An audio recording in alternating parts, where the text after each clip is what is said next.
Hello, Life in Jesus students. After some technical difficulties, we are back. Hopefully this works, or else Mr. Shanoff's going to be very angry. I hope you're all having a good week. And for the 10 of you who said that you would harvest the organs from the young man in town, just know that I'm praying for you. All right, share my screen with you and we will get started. This is about what you can expect from a video. Today's topic is free will and freedom. We'll go through a slide. I'll switch to the next slide, and then I'll ask a question. So this is the lap 1, day 4 homework. So just a quick review, summary of what we talked about in class. The Catholic purpose of creation is that we are created to live in loving relationship with God forever. And that means that there's that God-shaped hole, as Augustine talked about, that restlessness, that we are unfulfilled without God in our lives.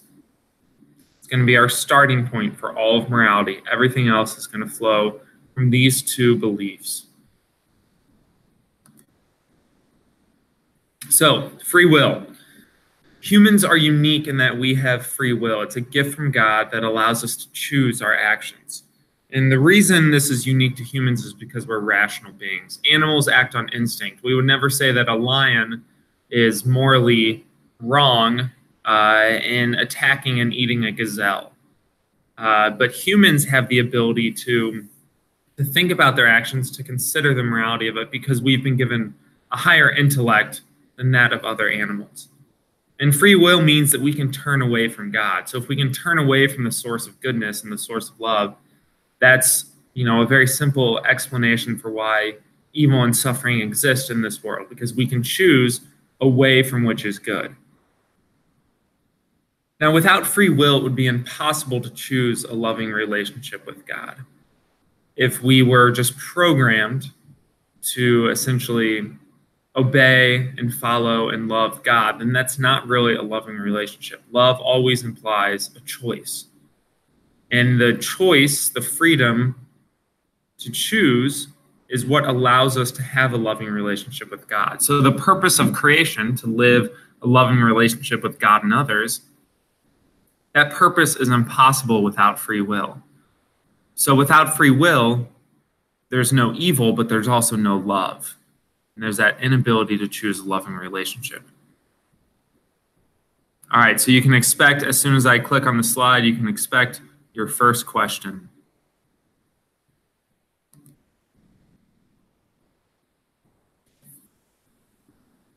Hopefully you got that right. So, freedom and responsibility. Because we have free will and because we have the intellect to consider things, that also makes us morally responsible for our actions, if they are voluntary, if we choose them. So if I choose, again, to push someone down the stairs, I'm responsible for my actions. I'm morally responsible because I understand the consequences of what happens in a way that animals who run completely on instinct don't, right? Again, the lion doesn't say, oh, well, this gazelle is going to be hurt. This gazelle might have kids. Apparently that's my lion voice. But the lion doesn't say that before it hunts the gazelle. It acts on instinct. A human has the ability to consider his or her actions. But also if they're indirectly voluntary because of negligence. So indirectly voluntary negligence, that means if I choose not to do something, that humans can still be responsible for failing to act. So if we see someone in need and we fail to help them, then we are indirectly voluntary. We are responsible for what happened still. Now, this is not to say that every single action we choose we're at fault for. Blame is lessened, and this is something we'll get into later in the year, but our blame, our responsibility, sorry about that. Our blame or our responsibility for our actions can be lessened by ignorance, by fear, or by social pressure. So if I don't realize something is bad, or I don't realize the consequences of it, then I'm not held as responsible for it. If I'm acting in fear, or if I'm being pressured by others, I'm not as responsible for it. And in the Catholic sense, freedom is not just about if it feels good, do it, but that freedom implies responsibility. That because we are free, because we've been given an intellect, because we're made in the image and likeness of God, that requires a certain responsibility, and it requires a certain level of discerning what is right.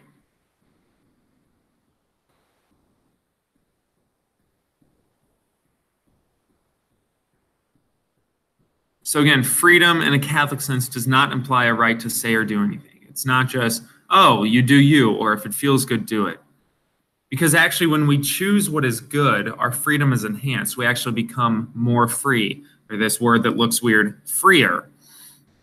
But when we choose wrong, our freedom is limited by the slavery of sin. So actually choosing God makes us more free, because that's who we were created to be. Whereas choosing what is wrong actually limits us. It enslaves us. Think about somebody who lies constantly. Lying is bad. I hope I don't need to argue that. And someone who lies constantly doesn't become more free. They actually become enslaved by those lies. If you've ever seen an episode of TV, or maybe you've experienced this in your own life, you get so caught up in all these different lies someone has told that the lies end up controlling that person rather than the person controlling their speech. Like the lies control the person.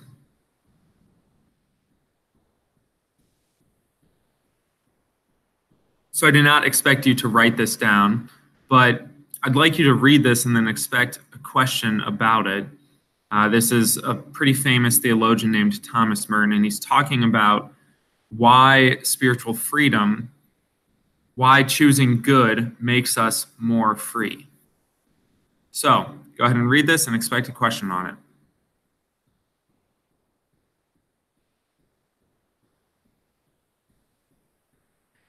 So just kind of a summary of what Merton was talking about. And going back to what we discussed last time in class, if choosing what is good and what is from God truly fulfills our restlessness, then we are freer to live in a way that brings us life. If my choices truly fulfill me and make me happy, that actually creates perfect freedom. And if what I'm choosing makes me the person I was created to be, then choosing good makes me more free. If what I choose only brings temporary happiness and grief, if I choose alcohol and drugs and partying and one-night stands, that only brings me temporary happiness, and in the end it brings hurt and grief, then what I'm choosing is bringing pain, and it's enslaving me to those things. And that's why what is choosing wrong limits our freedom. Another great example is addiction. It's somebody who chooses addiction, right? They get that temporary buzz, but then what happens is they build a resistance and they end up needing more and more and more. And as I've mentioned in class, those people who have these chemical psychological addictions will do anything for that. That's not freedom. And that's the way sin acts, is that it limits our freedom because it forces us essentially to choose that which doesn't make us happy. That's why sometimes sin is referred to as slavery.